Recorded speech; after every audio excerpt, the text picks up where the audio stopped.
안녕하세요, 한림농원입니다. 네, 안녕하세요.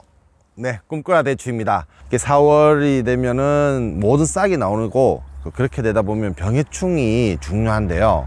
오늘 이 시간에는 초보자를 위한 병해충, 특히 농약에 대해서 알아보도록 하겠습니다.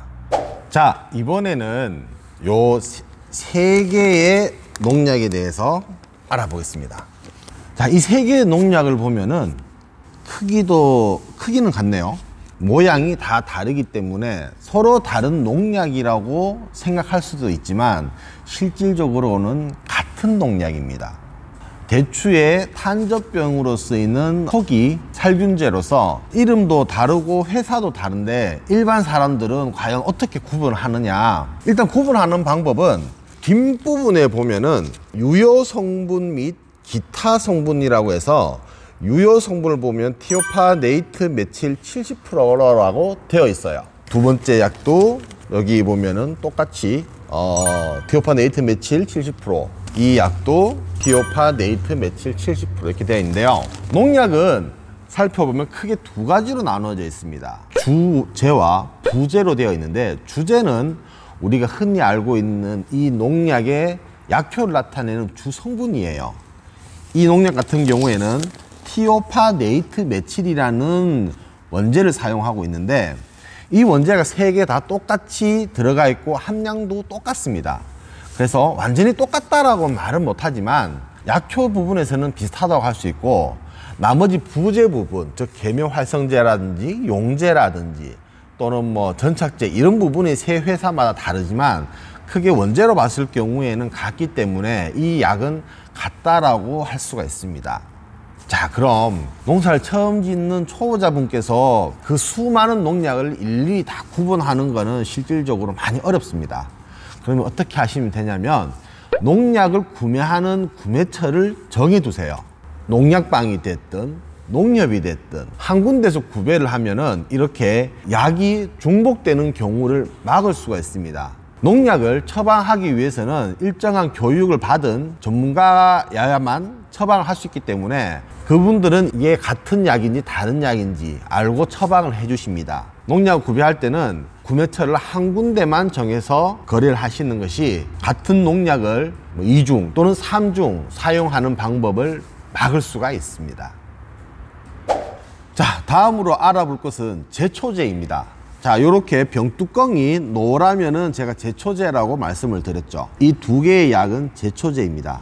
하지만 제초제도 엄밀히 따지면 또 두 가지로 나눌 수가 있습니다. 뿌리를 죽이는 제초제와 뿌리를 죽이지 않는 제초제가 있습니다. 잡초를 죽이려면 뿌리를 죽여야지만 더 좋은 제초제 아닙니까? 라고 물어볼 수 있는데요. 하지만 이 두 가지 제초제는 사용하는 방법이 완전히 다릅니다. 자, 여기에 보면 글라신이라고 적혀 있는 농약은 뿌리를 죽이는 제초제예요. 잡초를 완전히 죽이는 데는 오히려 얘가 좋을 수는 있는데, 뿌리가 죽게 되면은 뿌리가 물고 있는 힘이 잃어버리기 때문에 뚝이 무너진다라든지, 대추처럼 뿌리가 옆으로 나는 천근성 작물에는 이런 뿌리까지 죽이는 제초제는 오히려 안 좋습니다. 그럴 경우에는 이렇게 뿌리를 죽이지 않는 제초제를 사용해야만 잡초는 죽이고 내가 키우고자 하는 작물은 피해를 덜 가게 됩니다. 참고로 대추 계통의 작물을 경영하시는 분들은 이렇게 뿌리를 죽이는 제초제보다는 뿌리를 죽이지 않는 제초제 사용을 권장합니다. 자, 농약을 살포하기 위해서 농약을 개봉을 해야 되는데요. 이렇게 농약을 개봉했을 경우에 뚜껑이 없는 경우가 있고요, 캡이 씌워져 있는 경우가 있어요. 현장에서 이거 캡을 벗기려면 가위라든지 뾰족한 걸 찾아야 된다고 생각하는데, 뚜껑에 이런 캡이 있는 뚜껑을 보면 이렇게 뾰족하게 할 수 있게 장치가 되어 있습니다. 그래서 이걸 거꾸로 이렇게 눌러서 한 바퀴 이렇게 돌리고 나면은 이렇게 캡이 열리게 됩니다. 이렇게 캡이 열리게 되니까 굳이 어떠한 가위나 아니면 칼이나 이런 걸 안 찾으셔도 윗부분에 이렇게 뾰족한 장치가 되어 있는 것을 기억해 주시면 좋을 것 같습니다. 자, 이곳은 저희 한림농원 시설 견습장입니다. 보시는 바와 같이 선이양, 뭐 신우주, 대능 이런 식으로 싹이 나오고 있는데, 원래 날씨가 따뜻해서 그런지 돌발 해충이 발생했습니다. 다름 아닌 복숭아 혹침균물이 발생해 가지고 지금 긴급하게 방제를 하고자 이렇게 나왔는데요. 자, 영상을 보시는 분들 중에서 초보자분들이 실수하기 쉬운 농약 살포법하고 올바른 살포법에 대해서 말씀을 드리겠습니다. 자, 일단 살포부터 할게요. 초보자들은 어떻게 살포를 하냐면은 이런 식으로 위에서 밑으로 이런 식으로 살포를 합니다. 이런 식으로 살포를 하고 넘어가요. 이렇게 하면 어떤 문제가 생기냐면은 겉으로 보기에는 약을 다 친 것 같아요. 하지만 모든 그 해충은 잎 뒷면에 있게 마련입니다. 위에서 밑으로 내려오면서 살포를 하게 되면은 뒷부분은 막기가 어려워요. 그리고 또 다시 놓치는 것 중에 하나는 뭐냐면, 대추나무는 5년 이상이 되면은 이렇게 껍질이 터집니다. 근데 이 껍질이 터진 요 사이에서도 해충이 있을 수가 있어요. 하지만 위에서 살포하고 이렇게 빨리 끝내버리면은 이런 밑부분까지 세세하게 약이 들어가질 않습니다.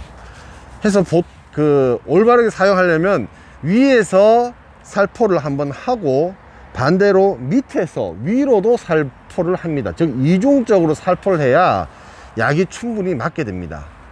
자, 제가 올바르게 살포를 해 보겠습니다.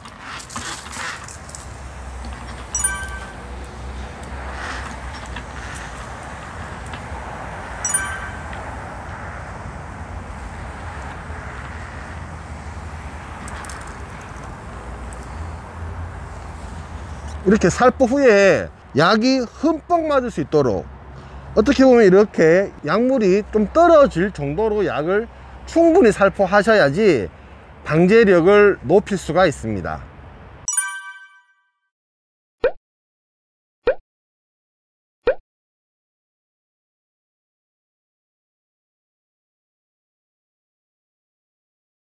구독과 좋아요, 알림 설정 부탁드립니다.